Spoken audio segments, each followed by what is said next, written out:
Buen día, mi nombre es Laura Camila Clavijo y el día de hoy voy a hablarles un poco acerca de la percepción.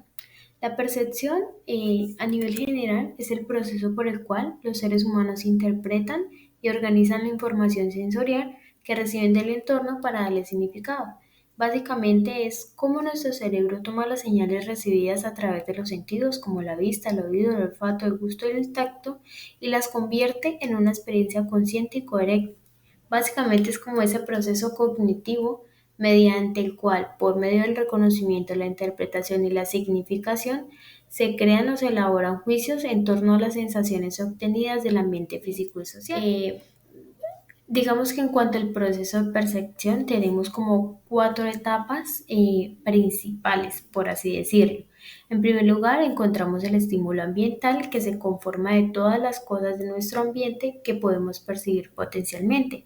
Ejemplo, cuando vamos a un parque de diversiones, ese estímulo ambiental son todos los elementos que conforman ese parque de diversiones. Luego tenemos el estímulo en los receptores. Ya digamos que en cuanto al ejemplo del parque de diversiones es como un estímulo en específico, por lo menos un carrusel. Ese sería el estímulo en los receptores. Entonces, mirar directamente al estímulo, es decir, al carrusel, va a crear una imagen de ese estímulo en los receptores de la retina, los cuales tienen unos receptores sensibles de luz y otras neuronas que cubren la parte posterior de los ojos. En tercer lugar, tenemos la transducción, que es el proceso de transformación de los diversos tipos de energía, es decir, de las estimulaciones sensoriales en impulsos nerviosos llevado a cabo en los receptores sensoriales. Sí, y por último tenemos el procesamiento neuronal. Entonces, después de ese proceso de transducción, es decir, después de que la imagen del estímulo se transforma en señales eléctricas, esas señales generan otras nuevas en las neuronas, las cuales crean una serie de vías conectadas por donde se transmiten las señales eléctricas, ¿sí? Primero del ojo al cerebro y luego dentro del cerebro. Entonces, durante ese recorrido por esta red neuronal, las señales eléctricas pasan por el procesamiento neural, que es como ese conjunto de operaciones que transforman las señales eléctricas en las redes de las neuronas y las distribuyen o crean esa distribución de las vías del sistema nervioso, y la naturaleza de las conexiones entre estas vías tiene un efecto en el flujo de las señales eléctricas. A partir de todo este procesamiento se llega a la etapa final, que es la percepción, ¿sí? Que es como esa experiencia sensorial consciente, y ocurre cuando las señales eléctricas que representan al estímulo en el cerebro se transforman de alguna manera en su experiencia de ver el estímulo. Digamos que dentro de este proceso perceptual tenemos como dos etapas que se derivan de aquí, que son el reconocimiento y la acción. El reconocimiento se refiere como a la capacidad de situar los objetos en categorías que les confieren un significado. Es decir, en el ejemplo del parque de diversiones, el carrusel. Entonces la persona, el individuo ya reconoce que es un carrusel, ¿sí? Y luego tenemos la acción, que incluye actividades motoras como mover la cabeza o los ojos y desplazarse en el ambiente. Esta acción ocurre cuando nos acercamos de manera voluntaria al estímulo, ¿sí? Algunos autores consideran que la acción es un resultado del proceso de percepción de gran valor para la sobrevivencia. Bueno, vamos a hablar un poco acerca de la transducción. Sí, digamos que el denominador común de la transducción es un cambio en la permeabilidad de la membrana de la célula receptora, producido por la energía del estímulo sensorial, de manera que el efecto del estímulo modifica el potencial de la membrana del receptor, y lo que hace es generar potenciales de acción en las neuronas aferentes que llevan información hacia el sistema nervioso central. Digamos que vamos a describir un poco acerca del proceso de la transducción. Bueno, en primer lugar, se detecta el estímulo, ¿no? Entonces, cada receptor sensorial está especializado en detectar un tipo específico de estímulo. Por ejemplo, los fotorreceptores en los ojos detectan la luz.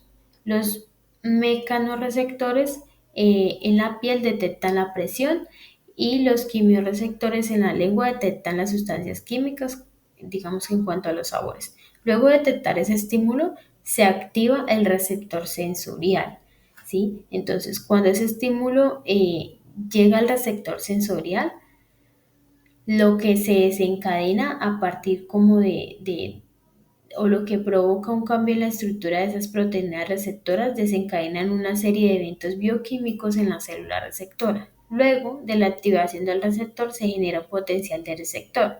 Entonces, la activación de ese receptor sensorial causa un cambio en el potencial eléctrico a través de la membrana de la célula receptora. Entonces, este cambio es el llamado potencial de receptor.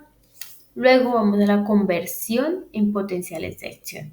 Si el potencial del receptor alcanza como ese umbral, lo que va a hacer es generar un potencial de acción que es una señal eléctrica que se propaga a lo largo de las neuronas sensoriales hacia el sistema nervioso central. Y por último se genera una transmisión de la señal. Entonces el potencial de acción viaja a través de las neuronas sensoriales hacia el sistema nervioso central y el cerebro, digamos que en el cerebro la señal es procesada e interpretada para formar una percepción consciente del estímulo. Así se genera como el proceso de transducción. Hablaremos un poco acerca de, el procesamiento subcortical. Digamos que este se refiere a las funciones y mecanismos que ocurren en las estructuras cerebrales que están por debajo de la corteza cerebral. Y estos incluyen núcleos importantes como el tálamo, los ganglios basales, el sistema límbico y el tronco cerebral. En cuanto al tálamo, el tálamo lo que hace es actuar como una estación de relevo para la mayoría de la información sensorial, excepto para el olfato. Y esta información sensorial que se dirige hacia la corteza cerebral filtra y modula la información antes de que llegue a las áreas corticales para su procesamiento consciente, ¿sí? Entonces, eh, pasamos a los ganglios basales. Estos están implicados en la regulación del movimiento, pero también tienen, digamos que, roles importantes en el control de los procesos cognitivos, como en la toma de decisiones, el aprendizaje de hábitos y la motivación. También como que interactúan con la corteza prefrontal para la toma de decisiones y la planificación de comportamientos complejos. En cuanto al sistema límbico, encontramos, digamos que, dos componentes fundamentales, que es la amígdala, que es fundamental para el procesamiento emocional, especialmente lo relacionado con el miedo y la respuesta a amenazas. También juega un papel importante en cuanto a la memoria emocional. Y en cuanto al hipocampo, este es esencial para la formación y recuperación de la memoria a largo plazo, especialmente la episódica y espacial. Entonces, el hipocampo interactúa como con otras estructuras subcorticales y corticales para integrar experiencias sensoriales en memorias coherentes. Y por último, el tronco cerebral, que este lo que hace es controlar funciones automáticas esenciales como la respiración, el ritmo cardíaco y la regulación del sueño. Y también participa en la modulación de estados de alerta y la atención a través del sistema reticular activador ascendente. ¿Sí? Entonces, digamos que toda la información sensorial, con excepción de la del sistema olfatorio, pasa por el tálamo antes de llegar a la corteza, concretamente por los núcleos de relevo de la información sensorial.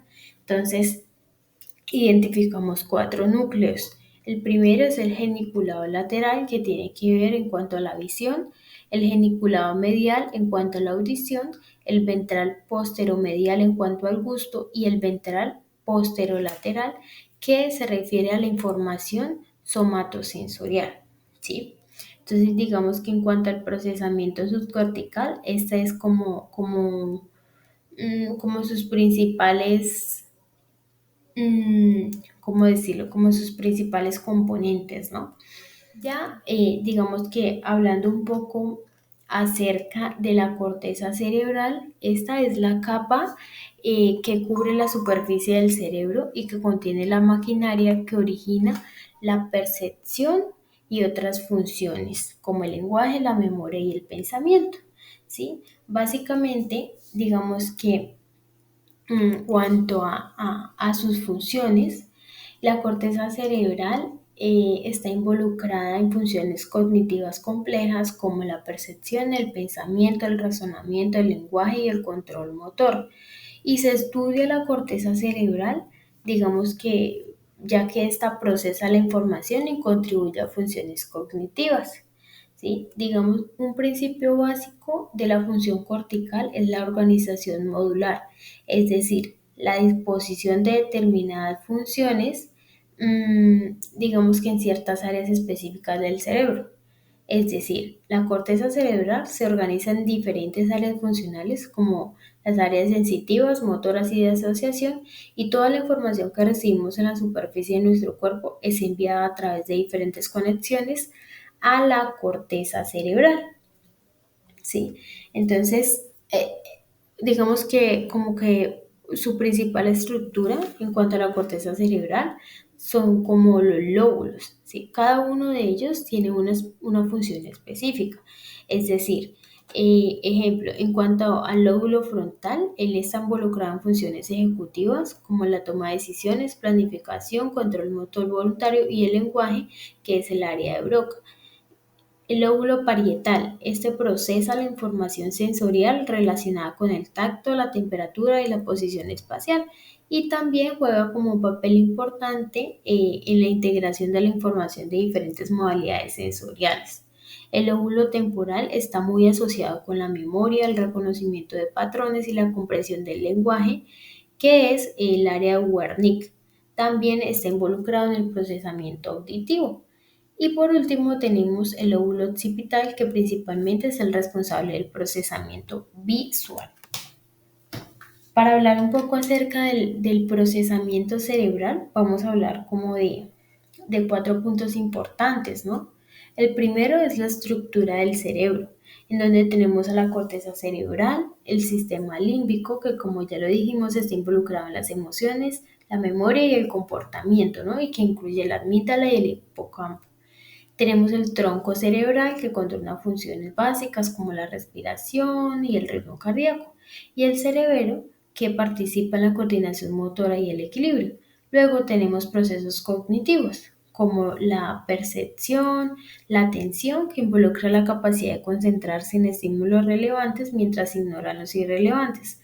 La memoria en donde podemos encontrar diferentes tipos como la memoria a corto y a largo plazo. También el lenguaje, que tiene que ver con el área de Broca, que está en el lóbulo frontal y que está involucrada en la producción del habla, mientras que el área de Wernicke se encarga de la comprensión del lenguaje. Y la toma de decisiones y el razonamiento, que principalmente está manejado por el lóbulo frontal. Luego tenemos unas conexiones neuronales dentro de este procesamiento cerebral, ¿sí? Entonces, las neuronas son las células principales del cerebro que se comunican entre sí a través de la sinapsis utilizando neurotransmisores.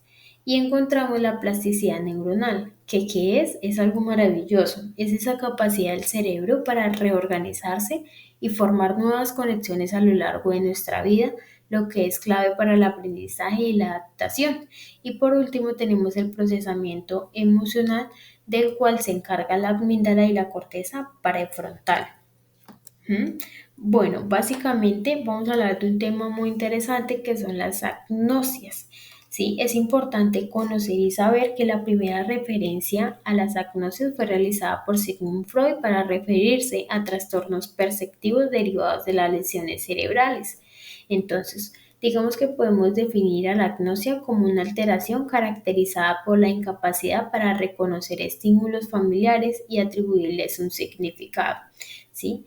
Lo que hace es que impide la interpretación correcta del significado de los estímulos, mm, y frecuentemente son como consecuencia de accidentes vasculares. Aunque las agnosias pueden afectar a todos los canales sensoriales, sin embargo, las que se presentan con mayor frecuencia son las visuales y la auditiva. Básicamente, la agnosia es como la pérdida de capacidad de transformar las sensaciones simples en percepciones propiamente dichas, es decir, así a pesar de que el paciente pueda ver, oír o sentir, no puede reconocer los estímulos visuales, auditivos o táctiles. Entonces vamos a hablar como de los principales tipos de agnosia. En primer lugar, tenemos la agnosia visual. Entonces, esta consiste en la dificultad para el reconocimiento visual de objetos u otras categorías relacionadas con personas, objetos o colores. ¿Sí? Entonces, digamos que quienes sufren este tipo de agnosia pueden ver, o sea, identificar líneas, formas, diferentes niveles de iluminación, describir partes del estímulo visual y en ocasiones copiar un objeto, pero lo que no son capaces es de reconocer el significado de lo que ven, ¿sí?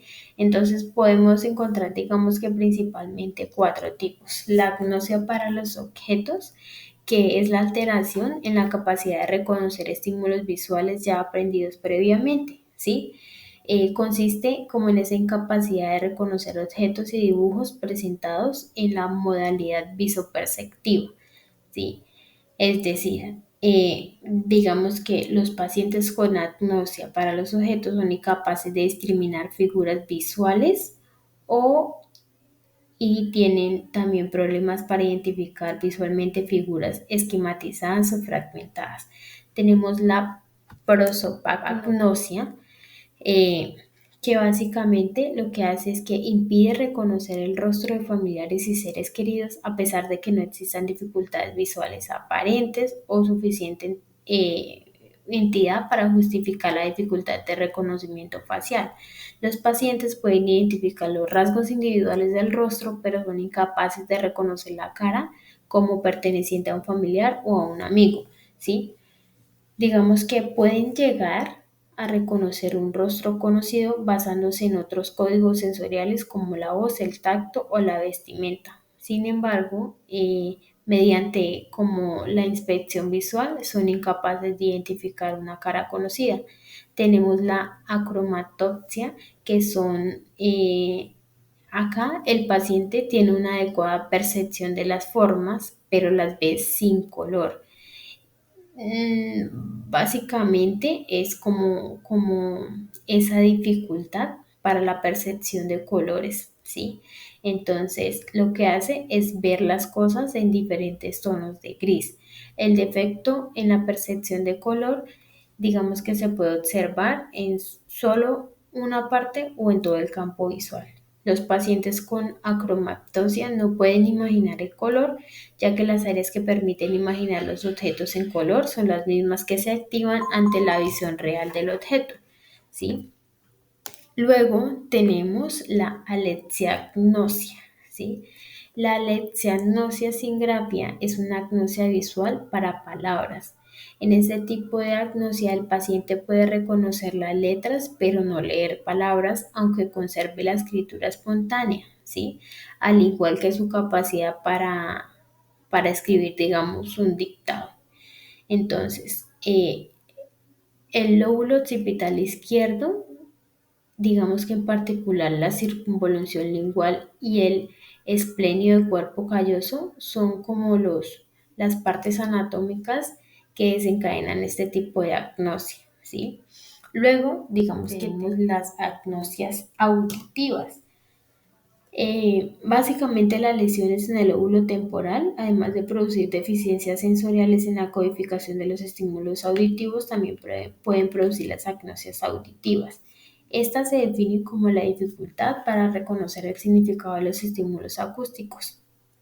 Tenemos la amusia, que la amusia, digamos que es este trastorno también denominado amusia sensorial. Es un déficit adquirido que afecta la capacidad para el reconocimiento de las características de la música, como el tono, el ritmo o la melodía, ¿sí? Em, digamos que la amusia es un término genérico que denomina las alteraciones en la percepción, la ejecución y la lectura y escritura musical, que se producen como consecuencia de un daño cerebral adquirido. Luego tenemos la agnosia auditiva para los sonidos. Es la incapacidad para identificar el significado de los sonidos no verbales, como por ejemplo el canto de un pájaro o el sonido de una alarma, ¿sí?